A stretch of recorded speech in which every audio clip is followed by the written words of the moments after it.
আমরা ডেকে ডেকে বললাম, মালিক, গুনাহ তো আমার পাহাড় সমতুল্য না। মালিক,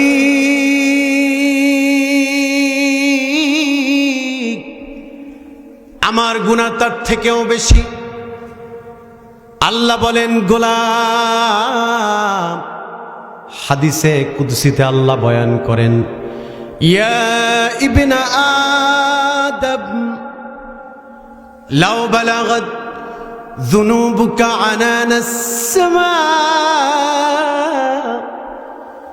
সুম্মা ইস্তাগফারতানি লাগফারতু লাক ওয়ালা উবালি। চিল্লায় পড়েন আল্লাহু আকবার। আল্লাহ পাক বলেন, গোলাম, গুনাহ করতে করতে যদি তোমার গুনাহ আকাশের মেঘমালা ছুঁয়ে যায়, গোলাম, মনে রেখো আমার ক্ষমা হলো আরশে আজিম পর্যন্ত। সুবহানাল্লাহ।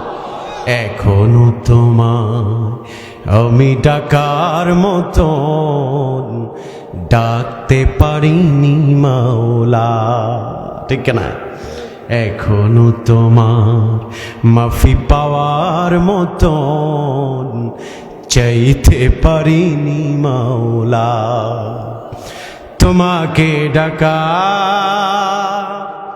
পাপকে মুছার এ সুযোগ করি কামনা। এতটুকুই গো এই মিনতি, আর তো কিছুই চাই না। আল্লাহু আকবার।